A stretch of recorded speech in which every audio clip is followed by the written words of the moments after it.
Hello मेरे प्यारे साथियों, कैसे हो आप सब। आशा करता हूँ अच्छे से होंगे। तो आइए आज के इस वीडियो में हम प्रश्नावली 1.1 को बनाने से पहले इसके लिए जो सीखना जरूरी है वो हम जान लेते हैं। उसके बाद हम प्रश्नावली 1.1 को बनाएंगे। तो आइए शुरू करते हैं। जैसा कि आप देख सकते हैं, ये है अध्याय 1, अध्याय 1 यानी चैप्टर 1। इसमें हम पढ़ रहे हैं संख्या पद्धति के बारे में। इसके बारे में संख्या पद्धति। संख्या पद्धति का इसको हम इंग्लिश में कहते हैं नंबर सिस्टम। तो संख्या का जो सिस्टम होता है, संख्या का जो पद्धति होता है, जो पैटर्न होता है, उसमें वो हम चीज जानेंगे। पैटर्न कहने का मतलब सबसे पहले प्राकृतिक संख्या, पूर्ण संख्या, सम संख्या, अभाज्य संख्या और बहुत प्रकार की जो संख्या होती है और उसका जो पैटर्न होता है वो हम इसमें पढ़ेंगे। तो आइए हम इस क्रम में जान लेते हैं। सबसे पहले क्या है भूमिका। भूमिका में देखिए क्या कराया है। पिछली कक्षाओं में आप संख्या रेखा के बारे में पढ़ चुके हैं। पिछली जो कक्षाएं हैं इनसे पहले 9 से पहले 8, 7, 6, इसमें जो क्या है आप संख्या रेखा के बारे में पढ़ चुके हैं। देखिए एक होता है सिर्फ रेखा जिसको आप कहते हैं लाइन। जैसे ये जो आप देख रहे हैं ये क्या है, ये जो आप देख रहे हैं ये है रेखा। ये जो अभी हमने खींचा आपके सामने ये क्या है, रेखा है। और इसी रेखा पर हम यदि संख्या को दिखा दे तो ये हो जाएगा संख्या रेखा। तो वही करा है। पिछली कक्षाओं में आप संख्या रेखा के बारे में पढ़ चुके हैं और वहां आप यह भी पढ़ चुके हैं कि विभिन्न प्रकार की संख्याओं को संख्या रेखा पर किस प्रकार निरूपित किया जाता है। और उस क्लास में जो है, इनसे पहले वाले क्लास में जो है, रेखा पर संख्याओं को कैसे दिखाया जाता है कि कौन सी संख्या उस रेखा के किस बिंदु पर है, कहाँ पर है, उसी को कहते हैं कि विभिन्न प्रकार की जो संख्या होती है उसको संख्या रेखा पर किस प्रकार से दिखाया जाता है, निरूपित किया जाता है, ये भी आप जान चुके हैं।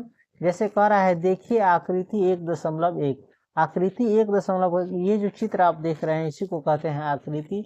यही है आकृति 1.1। इसको देखने से क्या पता चलेगा। सबसे पहले देखिए, सबसे पहले यहाँ ये जो पॉइंट आप देख रहे हैं यहाँ पर आ जाइए। यहाँ मूल बिंदु इसको मानिए क्या है, संख्या रेखा पर ये क्या है, मूल बिंदु है। मूल बिंदु यहाँ से 0 से शुरू होता है। मूल बिंदु कहाँ शुरू होता है, 0 से। और 0 के इस तरफ दाएं साइड में देखिए एक एकक की दूरी पर, यहाँ से यहाँ तक की दूरी को एक एकक माना गया। एकक कहने का मतलब कोई भी पैमाना हो सकता है जिसमें हर जो लंबाई है एक से दूसरी रेखा संख्या के बीच उसकी लंबाई क्या होनी चाहिए, बराबर होनी चाहिए। उसी को कहते हैं एकक। एकक मतलब आप सेंटीमीटर मान सकते हैं, मीटर मान सकते हैं, कुछ में भी मान लीजिए।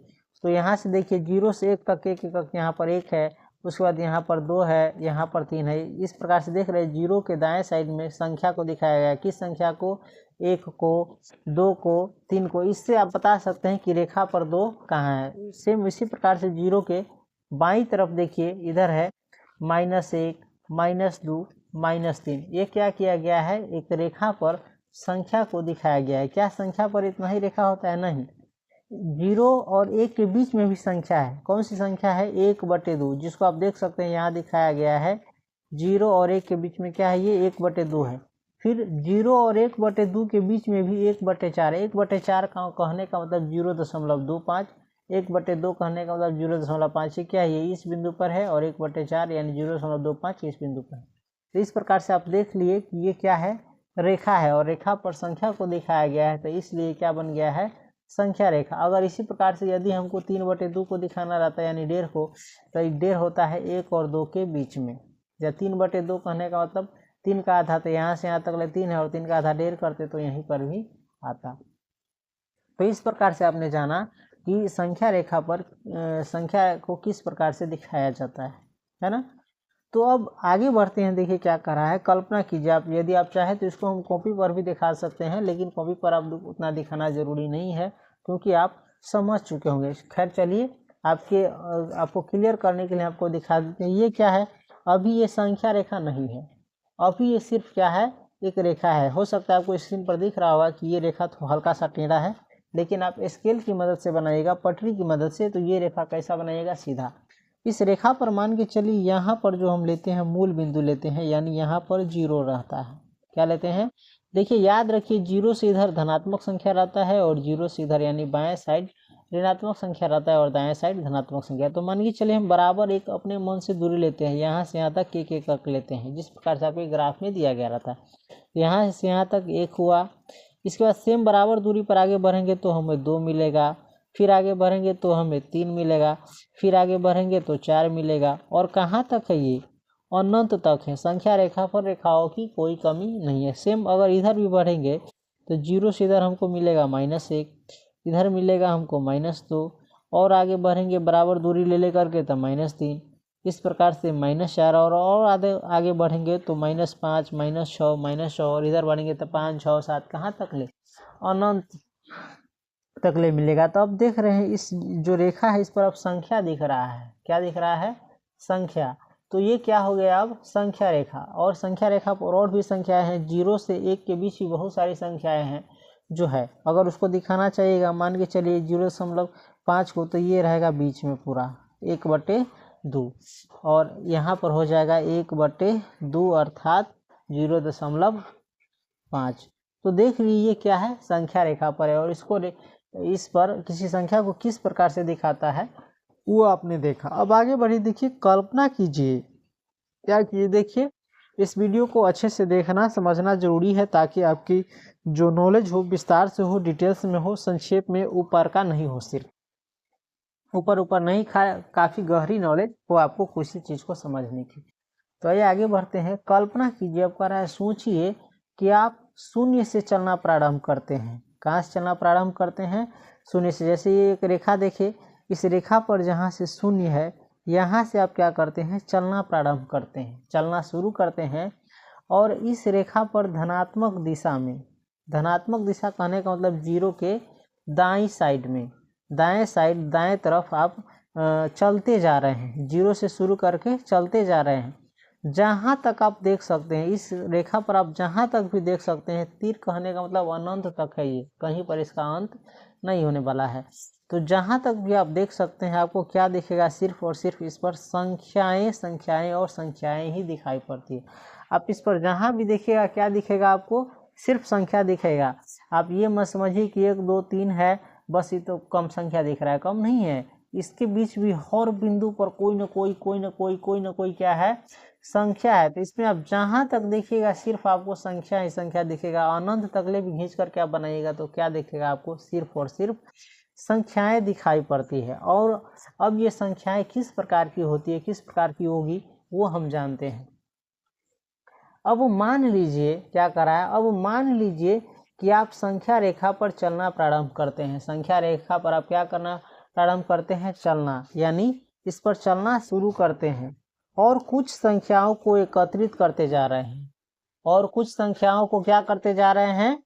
एकत्रित करते जा रहे हैं। मान लीजिए संख्या रेखा पर चलते जा रहे हैं और उसमें से कुछ जो संख्या है जो आपको लेने का मन है, वो संख्या को क्या कर रहे हैं?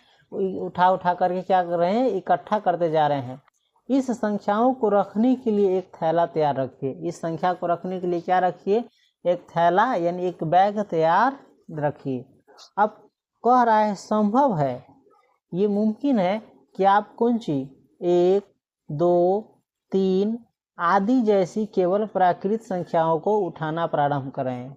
हो सकता है कि आप सिर्फ क्या क्या उठा रहे हैं? 1, 2, 3, 4, 5, 6, ये सब क्या कर रहे हैं? उठा रहे हैं। और ये सभी क्या है? केवल प्राकृत संख्या है। क्या है? प्राकृत संख्या है। तो आपको हम यहाँ पर एक नॉलेज थोड़ा दे देते हैं, प्राकृत संख्या किसे कहते हैं, थोड़ा याद रखिएगा तो जरूरी होगा। प्राकृत संख्या, कौन संख्या? प्राकृत संख्या। तो गिनती की संख्या को प्राकृत संख्या कहते हैं। क्या कहते हैं? गिनती की संख्या को प्राकृत संख्या कहते हैं। प्राकृत संख्या कहते हैं। याद कीजिए, जब आप बचपन में गिनती शुरू करते थे, कोचिंग जब पढ़ते थे, तो कहाँ से शुरू करते थे? जैसे में देख लीजिए 1, 2, 3, 4, 5, 6, 7, इसी प्रकार से न गिनती करते थे। कहाँ तक? 100 तक। लेकिन यहाँ पर 100 तक ही नहीं है, अनंत तक है। कहाँ तक है? अनंत तक। तो गिनती आप कहाँ से शुरू करते थे? 1 2 3 4 1 से शुरू करते थे। तो ये जो 1 2 3 4 5 6 ये जो आप गिनती करते थे, यही क्या है? ये प्राकृतिक संख्या है, स्वभावतः संख्या है ना। स्वाभाविक संख्या, ये प्राकृतिक संख्या है।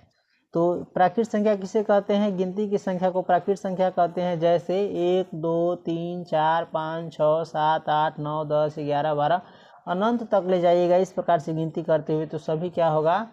प्राकृतिक संख्या होगा। आप एक नोट में याद रखिए, प्राकृतिक संख्या को n से निरूपित करते हैं। n बराबर क्या होगा? 1 2 3 4 5 6 7 8 अनंत तक। n मतलब क्या होगा? कहीं पर अगर n लिखा रहेगा संख्या के संदर्भ में, तो n क्या होगा?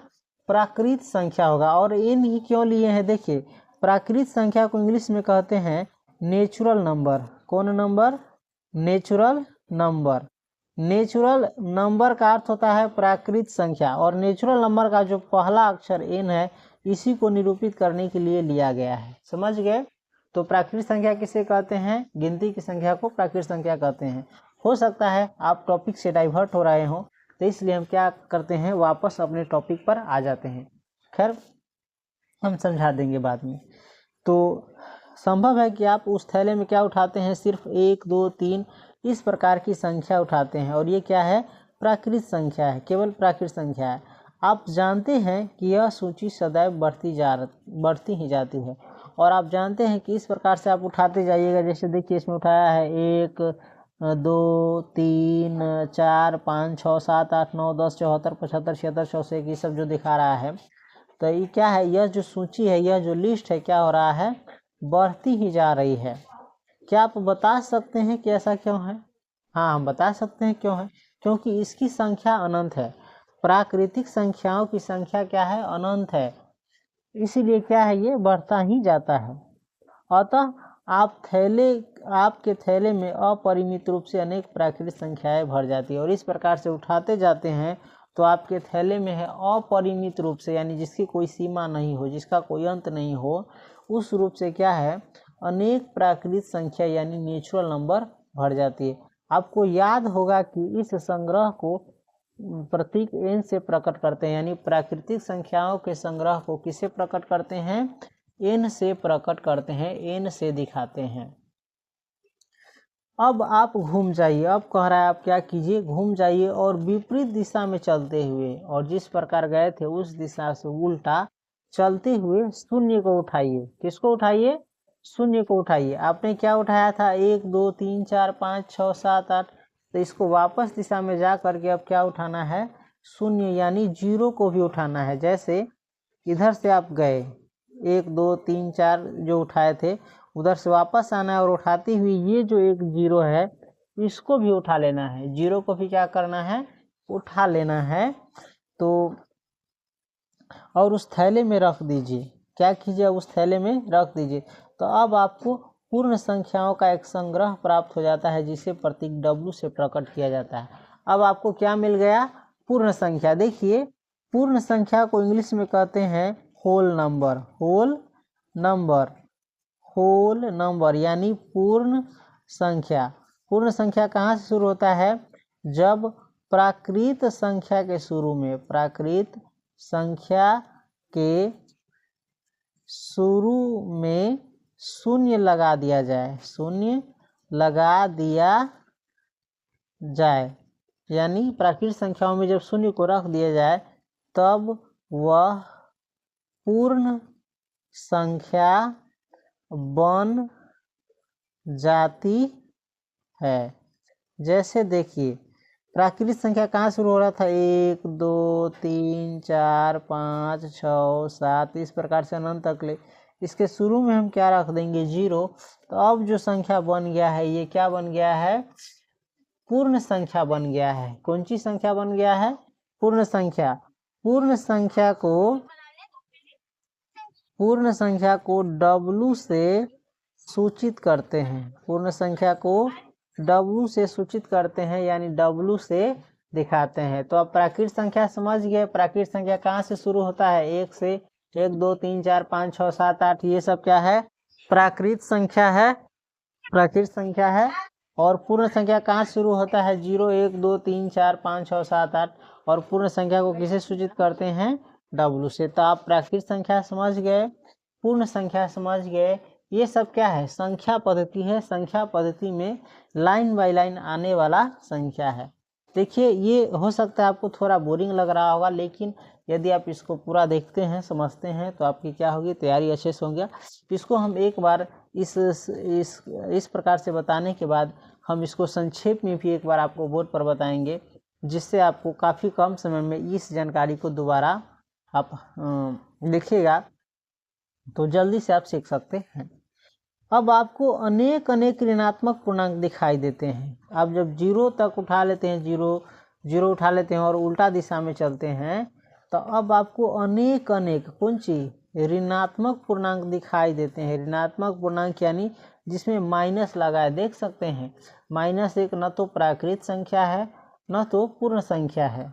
न ये प्राकृत संख्या है, न तो पूर्ण संख्या, क्योंकि हम बताए थे आपको कि प्राकृत संख्या 1 से शुरू होता है। 1 2 3 4 5 6, इसमें -1 नहीं आता है। पूर्ण संख्या भी 0 1 2 3 4 ये सब शुरू होता है, तो इसमें -1 नहीं आता है। लेकिन अब आप ऋणात्मक दिशा में चले तो आपको 0 के जो देख रहे हैं बाएं साइड, क्या दिख रहा है? ऋणात्मक पूर्णांक दिख रहा है। -1 -2 -3 ये सभी क्या है? ऋणात्मक पूर्णांक दिखाई देते हैं। आप इन सभी ऋणात्मक पूर्णांकों को अपने थैले में डाल लीजिए। अब इन जो ऋणात्मक पूर्णांक है उसको भी क्या कीजिए? थैले में डाल दीजिए। थैले यानी बैग में। देख सकते हैं, सबसे पहले इसमें था सिर्फ प्राकृत संख्या, इसमें कहीं पर भी 0 नहीं है। एक जगह 0 देख भी रहे हैं तो ये 0 नहीं है, 10 समझिए, चाहे 310 है ये। और ये तब क्या था? प्राकृत संख्या था। इसको n से दिखाया गया है, देख सकते हैं थैले में। उसके बाद इसमें 0 रख दिया, वो विपरीत दिशा में जा करके, तो 0 रख देने से ये सभी क्या बन गया? पूर्ण संख्याएं बन गया। और पूर्ण संख्या को देख सकते हैं आप, W से दिखाया गया है। अब पूर्ण संख्या भी बनाने के बाद, 0 भी रखने के बाद, बाएं तरफ जाने पर क्या होता है? ऋणात्मक पूर्णांक दिखाई देता है। और इन सभी पूर्णांक को भी क्या करता है? इस थैले में डाल लेता है। देख सकते हैं अब इसमें -4 -7 ये सारा, ये सब क्या है? -757 -40 -66 -21 -3 ये सभी क्या किया? इस थैले में रखा जा रहा है। आप देख सकते हैं, कहिएगा कि -3 तक लेके हैं, कहीं इतना -757 कहाँ से आया? देखिए, इधर अनंत तक है, 3 4 5 6 अनंत तक ले बढ़ेगा तो बड़ा से बड़ा लाखों करोड़ों ये सब संख्या आएगा इसमें।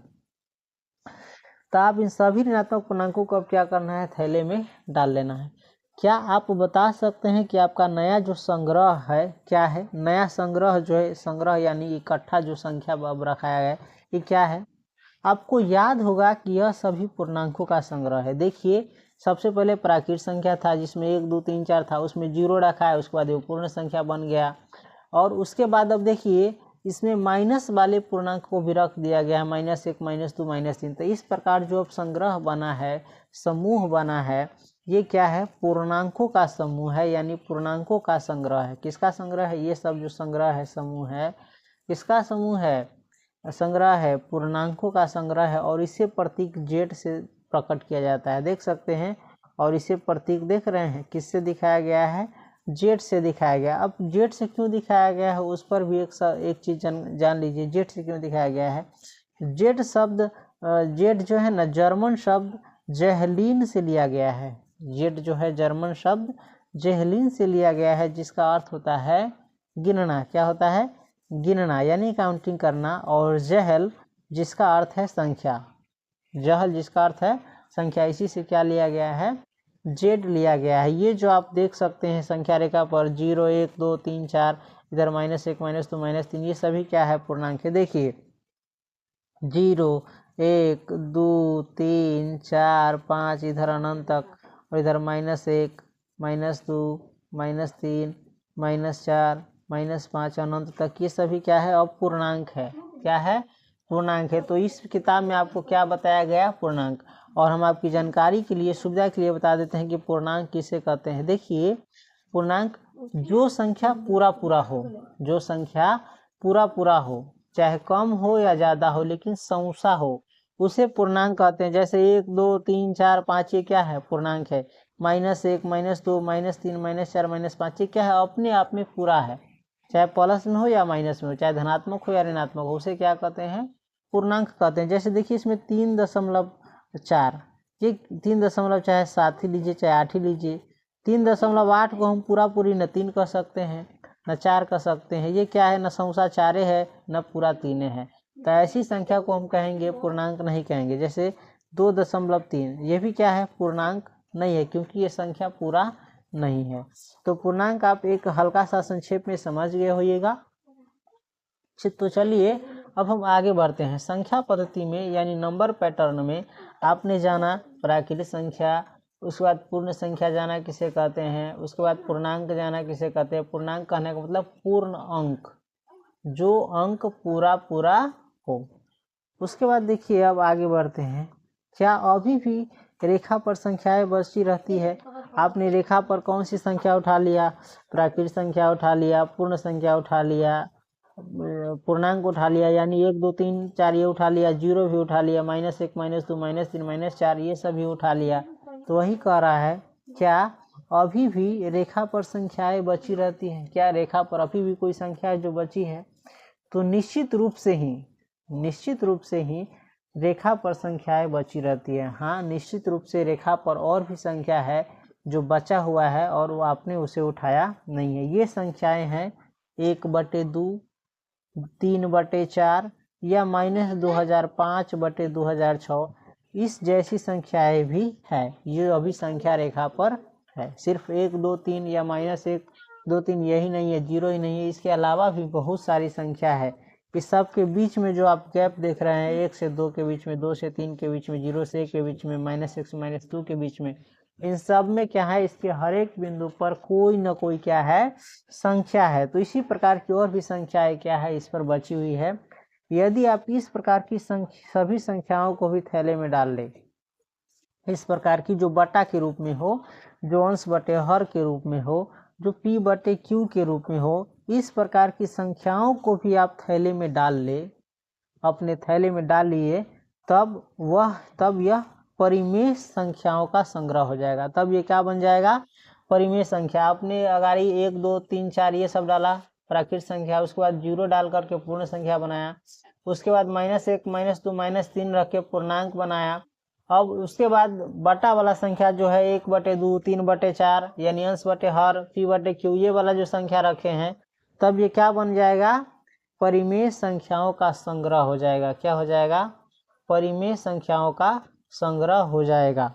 परिमेय संख्याओं के संग्रह को Q से प्रकट किया जाता है। परिमेय संख्याओं के संग्रह को किससे प्रकट किया जाता है, Q से। जैसे हम आपको बताए, प्राकृतिक संख्याओं के संग्रह को N से प्रकट किया जाता है, पूर्ण संख्याओं के संग्रह को W से और पूर्णांक को Z से। उसी प्रकार से परिमेय संख्याओं को Q से निरूपित किया जाता है, Q से प्रकट किया जाता है। अगर संख्या पद्धति के संदर्भ में अगर Q कहीं पर लिखा हो तो Q क्या होगा, परिमेय संख्या होगा। अंग्रेजी शब्द रेशनल की व्युत्पत्ति, अंग्रेजी का जो शब्द है रेशनल, परिमेय संख्याओं को इंग्लिश में कहते हैं रेशनल नंबर। वही कह रहा है, अंग्रेजी शब्द रेशनल की व्युत्पत्ति यानी रेशनल का जन्म अंग्रेजी के जो शब्द है रेशियो, इससे हुई है। और अंग्रेजी अक्षर जो Q जो है, अंग्रेजी शब्द कोसेंट से लिया गया है। अब आपको याद होगा कि परिमेय संख्याओं की परिभाषा इस प्रकार दी जाती है। परिमेय संख्याओं की परिभाषा इस प्रकार दी जाती है। संख्या R को परिमेय संख्या कहते हैं। संख्या R को परिमेय संख्या कहते हैं यदि इसे P/Q के रूप में लिखा जा सकता हो, जहां P और Q पूर्णांक है और Q बराबर नहीं है 0। यहाँ हम इस बात पर बल क्यों देते हैं कि Q बराबर नहीं होना चाहिए 0। देखिए, किसी भी परिमेय संख्या में हर 0 नहीं होना चाहिए, क्योंकि हर जब 0 होगा तो वो अपरिभाषित हो जाएगा, उससे भाग लगेगा ही नहीं, तो इसलिए हर 0 नहीं होगा। संख्या पद्धति को पढ़ने के क्रम में एक संख्या आ गया है परिमेय संख्या, तो हम आपको परिमेय संख्या भी बता देते हैं, समझा देते हैं। आप क्या कीजिएगा, इसको याद रख लीजिएगा।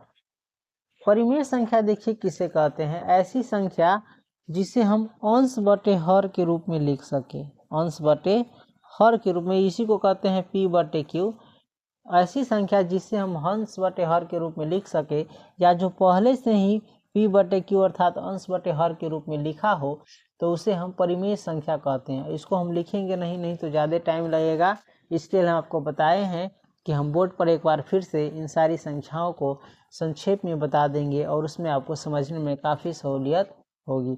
तो ऐसी संख्या जो अंश बटे हर के रूप में हो, यानी पी बटे क्यू के रूप में हो, चाहे जिसे हम लिख सके, अगर नहीं लिखा हो, चाहे जो पहले से ही लिखा हो पी बटे क्यू के रूप में, और जहाँ पी और क्यू यानी अंश और हर दोनों क्या हो, पूर्णांक हो, यानी पूरा संख्या हो, और उसे क्या कहते हैं, परिमेय संख्या कहते हैं। जैसे 5/6, ये देखिए परिमेय संख्या है क्योंकि ये अंश बटे हर यानी पी बटे क्यू के रूप में लिखा है, और ये भी पूर्णांक है और ये भी पूर्णांक है। इसी प्रकार से -2/3, ये भी क्या है, परिमेय संख्या है क्योंकि अंश बटे हर के रूप में लिखा हुआ है, और ये दोनों जो है पूर्णांक है। उसके बाद देखिए 5 देखिए अंश बटे हर के रूप में तो नहीं लिखा है, लेकिन फिर भी ये क्या है, परिमेय संख्या है क्योंकि किसी भी पूर्णांक को हम बटा 1 लिख सकते हैं। 5/1 बराबर क्या रहेगा, 5 ही रहेगा। तो ये लिखा तो नहीं था, लेकिन इस रूप में लिखा जा सकता है, इसमें लिखने से कोई दिक्कत नहीं है इसको। तो ये क्या है, परिमेय संख्या है। उसके बाद -6, ये भी क्या है, परिमेय संख्या है क्योंकि हम -6 को लिख सकते हैं -6/1, इससे कोई दिक्कत नहीं है। उसके बाद 3.3, ये भी देखिए परिमेय संख्या है। अभी तो ये दशमलव के रूप में है, लेकिन ये अंश बटे हर के रूप में लिखा सकता है क्योंकि दशमलव को उड़ाएंगे तो बटा में 1 पड़ेगा, और दशमलव के बाद 1 अंक है तो ये एक 0 पड़ेगा, तो यानी ये 33/10 ये अंश बटे हर के रूप में लिखा गया, तो ये क्या है, परिमेय संख्या है। हाँ, कुछ और संख्याएं जो परिमेय संख्याएं नहीं होगी। √4 भी क्या है, परिमेय संख्या है क्योंकि √4 इसका वर्गमूल निकालेंगे 4 का तो ये 2 आ जाएगा, और 2 को हम लिख सकते हैं 2/1, तो ये भी क्या है, परिमेय संख्या है। लेकिन हाँ याद रखिएगा, √2, √3, रूट के अंडर में 5, ये सभी क्या है, अपरिमेय संख्या है क्योंकि रूट अंडर मान के चलिए 5 ही है, तो इसको आप अंश बटे हर के रूप में नहीं लिख सकते। ज़बरदस्ती अगर लिख भी दिए तो ये अंश बटे हर के रूप में तो हो गया, लेकिन रूट अंडर 5 हम आपको बताए थे कि ये पूर्णांक नहीं है, जबकि पूर्णांक होना चाहिए अंश और हर दोनों। जैसे ये बताए थे 5 पूर्णांक है, -5 भी पूर्णांक है, लेकिन √5 पूर्णांक नहीं है। तो ये पूर्णांक जब है ये नहीं है, तो परिमेय संख्या की परिभाषा के अनुसार √5 जो है परिमेय संख्या नहीं हुआ, है ना। इसको क्या कहते हैं हम आगे डिस्कस करेंगे। तो परिमेय संख्या है, समझ गए। उसके बाद चलिए हम आगे बढ़ते हैं। अब आप इस बात की ओर ध्यान दीजिए, अब आप इस बात की ओर ध्यान दीजिए कि थैले में रखी सभी संख्याओं को, थैले में रखी जितनी भी संख्या उसको P/Q के रूप में लिखा जा सकते हैं। यानी प्रत्येक जो प्राकृत संख्या है, प्रत्येक जो पूर्ण संख्या है, प्रत्येक जो पूर्णांक है, इस सबको क्या लिखा जा सकता है, P/Q के रूप में लिखा जा सकता है, जहाँ P और Q पूर्णांक है। जैसे हम कैसे बताए, 5 को 5/1 लिख सकते हैं, इसीलिए किसी भी प्राकृत संख्या को हम बटा 1 में लिख सकते हैं, पूर्ण संख्या को भी सेम प्रकार से लिख सकते हैं। तो जितनी भी संख्या है थैले में रखी हुई अभी तक आपने रखा है, उसको P/Q के रूप में लिखा जा सकता है, जहाँ P और Q क्या है, पूर्णांक है, और Q बराबर नहीं है 0। उदाहरण के लिए देखिए -25 को -25/1 के रूप में लिखा जा सकता है ना। तो इसलिए ये क्या हुआ, -25 परिमेय संख्या हुआ। यहाँ पर P क्या है, -25 है, और Q क्या है, 1 है, यानी अंश है -25 और हर है 1। इस तरह हम यह पाते हैं कि परिमेय संख्याओं के अंतर्गत जितनी भी प्राकृत संख्याएं हैं, पूर्ण संख्याएं हैं और पूर्णांक है, जो भी आते हैं, ये क्या है, परिमेय संख्या है। ये प्राकृत संख्या परिमेय संख्या के अंतर्गत तीनों आ जाता है, यानी प्राकृत संख्या को हम परिमेय संख्या कह सकते हैं, पूर्ण संख्या को भी हम परिमेय संख्या कह सकते हैं, पूर्णांक को भी हम परिमेय संख्या कह सकते हैं। ये सारा जो है परिमेय संख्या में चल आता है। उसके बाद आप यह भी जानते हैं कि परिमेय संख्याओं का P/Q के रूप में अद्वितीय निरूपण नहीं होता है। परिमेय संख्या को जो है P/Q के रूप में किसी और प्रकार से हम नहीं दिखा सकते हैं, जहां PQ पूर्णांक है और Q बराबर नहीं है 0। उदाहरण के लिए 1/2 या 2/4 या 10/25 या 25/50 या 47/94 आदि, ये सभी है। देख सकते हैं ये 1/2 ही है। 2 से 4 कट जाएगा 2 मात्रा में, 10 से 20 कट जाएगा 2 मात्रा में, 25 से 50 कट जाएगा 2 मात्रा में, 47 से 94 कट जाएगा 2 मात्रा में। यानी ये सारा जो है आप देख सकते हैं यहाँ से यहाँ तक ये सारा का सारा एक ही रूप है, 1/2 का ही। ये परिमेय संख्या है, तुल्य परिमेय है। ये जो परिमेय संख्या 1/2, 2/4, 10/20, 25/50, 47/94, इस सबको तो हम 1/2 के रूप में काट करके लिख सकते हैं। तो ये क्या है? तुल्य परिमेय संख्याएं हैं। क्या है? तुल्य परिमेय संख्याएं या तुल्य भिन्न भी इसको कहते हैं। फिर भी जब हम कहते हैं कि P/Q एक परिमेय संख्या है, जब हम कहते हैं कि P/Q क्या है? एक परिमेय संख्या है, या जब हम P/Q को एक संख्या रेखा पर निरूपित करते हैं, तब हम यह मान लेते हैं कि Q बराबर नहीं है 0 और P और Q का एक के अतिरिक्त कोई अन्य उभयनिष्ठ गुणनखंड नहीं है। फिर भी हम किसी संख्या को संख्या रेखा पर निरूपित करते हैं तो हम मान लेते हैं कि उस दोनों के बीच में कोई उभयनिष्ठ गुणनखंड नहीं है। एक के अलावा एक का वैल्यू नहीं है उतना, समझ गए? यानी कोई भी कॉमन चीज उसमें नहीं मिलेगा। अर्थात P और Q क्या रहेगा? असहभाज्य संख्याएं हैं। P और Q क्या रहेगा? असहभाज्य संख्या, यानी इस दोनों का मसा क्या रहेगा? 1 आएगा। अतः संख्या रेखा पर 1/2 के तुल्य अपरिमित रूप से अनेक भिन्नों में से हम 1/2 लेते हैं, जो सभी को निरूपित करती है। आइए अब हम विभिन्न प्रकार की संख्याओं जिनका अध्ययन आप पिछली कक्षाओं में कर चुके हैं से संबंधित कुछ उदाहरण हल करें। उदाहरण 1 में देखिए, उदाहरण 1 में नीचे दिए गए कथन सत्य है या असत्य। यहाँ से अब सवाल आपको बनाने के लिए दिया जा रहा है, लाइक जैसे भारतीय भवन में साधित प्रश्न बनाते थे उसी प्रकार से इसमें उदाहरण 1 दिया जा रहा है। चलिए देखिए, नीचे दिए गए कथन सत्य है या असत्य, कारण के साथ अपने उत्तर दीजिए। कैसे उत्तर देना है? कारण के साथ उत्तर देना। जैसे पहला सवाल आपके सामने कह रहा है सत्य है कि असत्य, प्रत्येक पूर्ण संख्या एक प्राकृत संख्या होती है। ये कथन सत्य है कि असत्य है? देखिए, प्रत्येक पूर्ण संख्या प्राकृत संख्या नहीं होती, क्योंकि देखिए 0 जो है पूर्ण संख्या है। 0 क्या है? पूर्ण संख्या है, लेकिन प्राकृत संख्या नहीं है। इसीलिए सब पूर्ण संख्याएं प्राकृत संख्या नहीं होती है। अब दिया भी है क्या है? ये असत्य है। एक का कथन क्या है? असत्य है, क्योंकि 0 एक पूर्ण संख्या है। 0 क्या है? पूर्ण संख्या है, परंतु प्राकृत संख्या नहीं है। उसके बाद दूसरा में कह रहा है प्रत्येक पूर्णांक एक परिमेय संख्या होता है। ये कथन सत्य है कि असत्य? तो सत्य हम आपको पहले ही बताए, जितने भी पूर्णांक है -2, -3, -4, -5 या 0, 1, 2, 3, 4, 5, 6, ये सब क्या है? परिमेय संख्या है, क्योंकि इन सबको हम बटा 1 लिख सकते हैं, बटा के रूप में 1 लगा सकते हैं। तो जैसे 5 पूर्णांक है तो इसको हम लिख सकते हैं 5/1, -8 पूर्णांक है तो इसको हम लिख सकते हैं -8/1। तो ये क्या हो जाता है? परिमेय संख्या हो जाता है। इसीलिए सभी जो पूर्णांक है एक परिमेय संख्या है। उसके बाद है प्रत्येक परिमेय संख्या एक पूर्णांक होती है। तीसरा कथन कह रहा है प्रत्येक परिमेय संख्याएं एक पूर्णांक होती है। नहीं, प्रत्येक परिमेय संख्या एक पूर्णांक नहीं होते, क्योंकि 1/2 देखिए ये परिमेय संख्या तो है, लेकिन इसको अगर बनाइएगा तो आएगा 0.5। ये क्या है? पूर्णांक नहीं है। ये पूर्णांक नहीं है, पूरा पूर्णांक नहीं है। ना तो ये 1 है, ना तो ये 2 है, ना तो ये 0 है, कुछ है ये नहीं है। ये पूर्णांक है, ये पूरा पूर्णांक है, ये नहीं है। तो प्रत्येक परिमेय संख्या एक पूर्णांक नहीं होती है। इसमें दिया है देखिए असत्य, क्योंकि 3/4, 3/5 एक पूर्णांक नहीं है। 3/4 भी अगर बुलाया गया तो भी क्या है? एक पूर्णांक नहीं है। परिमेय संख्या तो है, पूर्णांक नहीं है। अब उदाहरण 2 देखिए, उदाहरण 2 में कह रहा है 1 और 2 के बीच की 5 परिमेय संख्याएं ज्ञात कीजिए।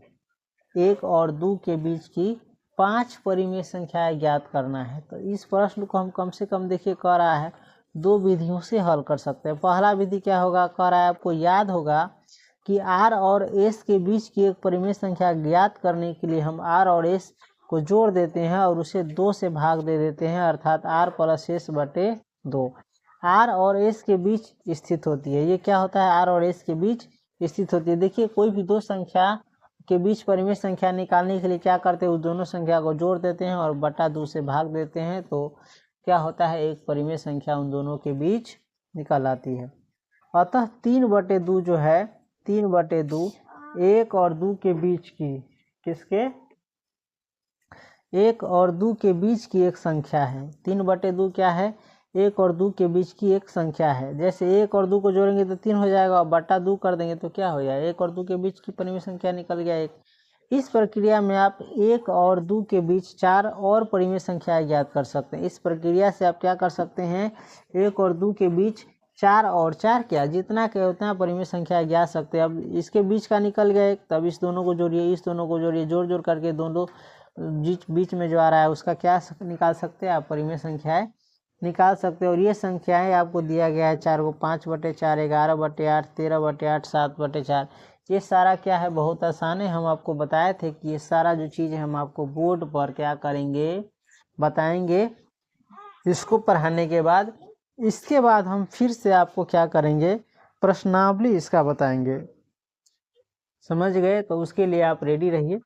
अब हल 2 कह रहा है, देखिए इसको कह रहा है कि हम 2 प्रकार से बनाते, तो 1 और 2 के बीच 5 परिमेय संख्या निकालना है। तो देखिए कैसे निकालेंगे। एक अन्य विकल्प है कि एक ही चरण में सभी 5 परिमेय संख्याओं को ज्ञात कर लें। एक ही चरण में क्या करेंगे, सभी 5 परिमेय संख्याओं को ज्ञात कर लेंगे। कैसे, देखिए, क्योंकि हम 5 संख्याएं ज्ञात करना चाहते हैं, हमको 5 को परिमेय संख्या निकालना है, तो 5 में हम क्या करेंगे, एक जोड़ देंगे, अर्थात 6 को हर लेकर के 5 में एक जोड़ देंगे तो 6 हो जाएगा।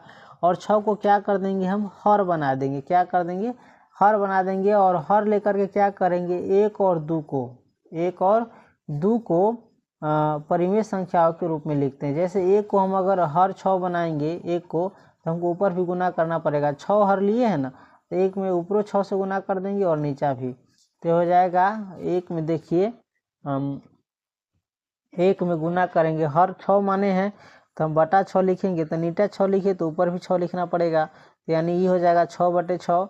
और उसके बाद एक और 2 संख्या है, तो इसमें भी हम ऊपर 6 से गुना कर देंगे, नीचे 6 से गुना कर देंगे, तो ये हो जाएगा 2 छक 12/6, यानी 6/6 और 12/6। इसी के बीच हमको क्या निकालना रहेगा, 5 को परिमेय संख्या निकालना रहेगा, तो आराम से निकाल लेंगे। अब देखिए 6 के बाद होता है 7, तो 7/6, 7 के बाद 8/6, 8 के बाद 9/6, 9 के बाद 10/6, 10 के बाद 11/6। इस प्रकार से 5 को क्या हो गया, परिमेय संख्या हमारा हो गया। तो इसी प्रकार से ये क्या किया है, निकाला है। हम इसको आपको बता दिए पहले ही, बोर्ड पर हम अच्छे से बताएंगे, आप घबराइए मत। बस इसमें हम हल्का सा वैसे ही बता रहे हैं समझने के लिए। तो ये हर के रूप में लिखा है, 1 को लिखा है 6/6, यानी 6/6 लिखेंगे तो 1 ही रहेगा। और 2 को लिखा है 12/6, 12/6 लिखने से ये 2 ही रहेगा। तो 1 का मतलब 6/6 और 2 का मतलब 12/6। तब आप यह देख सकते हैं कि बीच की जो इनकी संख्या है 6/6 और 12/6 के, 7/6, 8/6, 9/6, 10/6 और 11/6, ये क्या है, ये सभी जो है 1 और 2 के बीच स्थित परिमेय संख्याएं हैं।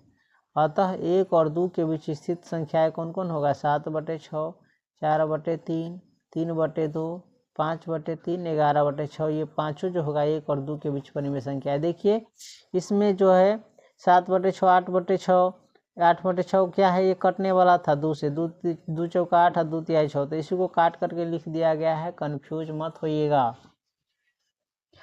टिप्पणी करा है।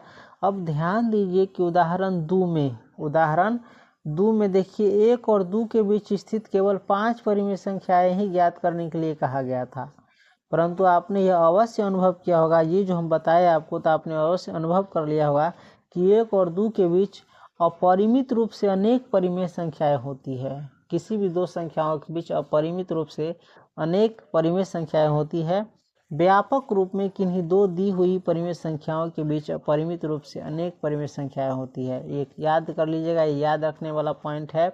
किन्हीं 2 दी हुई परिमेय संख्याओं के बीच, कोई भी 2 परिमेय संख्या यदि आपको दिया रहे तो उसके बीच अपरिमित रूप से, यानी इन्फिनिटिव रूप से अनेक परिमेय संख्याएं होती है।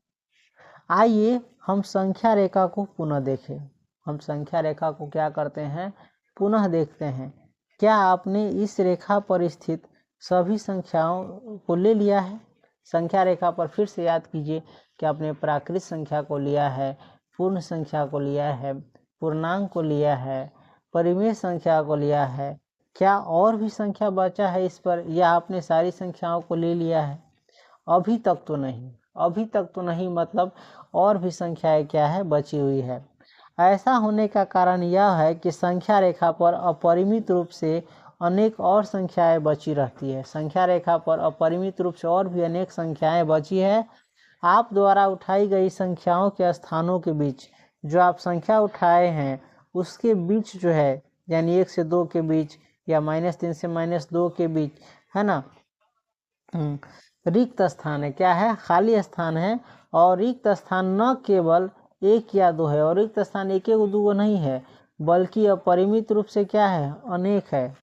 इस 1 और 2 के बीच, -3 और -2 के बीच क्या है, अपरिमित रूप से क्या है, अनेक है। आश्चर्यजनक बात तो यह है, यानी आश्चर्य करने वाली बात तो यह है कि किन्हीं 2 रिक्त स्थानों के बीच, 2 रिक्त स्थान के बीच अपरिमित रूप से अनेक संख्याएं होती है, स्थित होती है। किसी भी 2 खाली स्थान के बीच क्या है, अनेक, अपरिमित रूप से अनेक संख्या क्या होती है, रहती है। अतः हमारे सामने निम्नलिखित प्रश्न बचे रह जाते हैं। हमारे सामने क्या है, कुछ प्रश्न जो है बचे रह जाते हैं। संख्या रेखा पर बची हुई संख्याओं को क्या कहा जाता है? अब संख्या रेखा पर आपने बहुत सारी संख्या देखा है, प्राकृत संख्या, पूर्ण संख्या, पूर्णांक देखा, परिमेय संख्या देखा। इसके अलावा भी और संख्याएं बची रह जाती है, तो उसको क्या कहा जाता है? आप सोच कर तो बताइए क्या कहा जाता है। इसका जवाब हम कुछ देर में आपको देते हैं। इन्हें हम किस प्रकार से पहचानते हैं, और जो बची हुई संख्या है उसको हम किस प्रकार से पहचानते हैं, अर्थात इन संख्याओं और परिमेय संख्याओं के बीच हम किस प्रकार भेद करते हैं। परिमेय संख्या, इन सारा को जो हम कहते हैं प्राकृत संख्या, पूर्ण संख्या, पूर्णांक, सबको हम परिमेय संख्या कहते हैं। तो परिमेय संख्या और बची हुई संख्याओं के जो बीच भेद है वो हम किस प्रकार करते हैं। इस प्रश्नों के उत्तर अगले अनुच्छेद में दिए जाएंगे। अब कह रहा है इन प्रश्नों के उत्तर क्या दिए जाएंगे, अगले अनुच्छेद में। लेकिन हम आपको पहले ही बता देते हैं कि परिमेय संख्या यानी प्राकृत संख्या, पूर्ण संख्या, पूर्णांक, इन सब के बाद परिमेय संख्या, इस सब के बाद जो एक संख्या बचा रह जाता है वो है अपरिमेय संख्याएं। कौन सी संख्याएं? अपरिमेय संख्या। इसी के बारे में कह रहा है कि इन प्रश्नों के उत्तर हम क्या करेंगे, इस प्रश्नों के उत्तर अगले अनुच्छेद में दिए जाएंगे। और इसके बाद हमारा शुरू हो जाता है प्रश्नावली 1.1। लेकिन इसको अगर पढ़ना है तो हम बस 2 सेकेंड में पढ़ा सकते हैं, लेकिन फिर भी इसको पढ़ाने से पहले, बोर्ड पर पढ़ाने से पहले आपको बता दिए कि चैप्टर 1.1 को पढ़ने से पहले जो ज़रूरी चीज़ें हैं उसको हम संक्षेप में एकदम आसान भाषा में आपको हम किस पर समझाएंगे, बोर्ड पर समझाएंगे। तो तब तक के लिए इसमें हम यहीं पर इसका अंत करते हैं। कल फिर मिलते हैं। ये जो प्राकृत संख्या है, पूर्ण संख्याएं हैं, परिमेय संख्या है, अपरिमेय संख्याएं हैं, पूर्णांक है, इन सब को लेकर बोर्ड पर। तो जाते जाते आपको ये कैसा लगा हमें ज़रूर बताएं। और आप सबके लिए ही इस सीरीज की शुरुआत की गई है। तो आप सारे लोग इनसे जुड़े जो क्लास 9th के बच्चे हैं, तो अच्छा रहेगा आप सबके लिए। चलिए फिर कल मिलते हैं।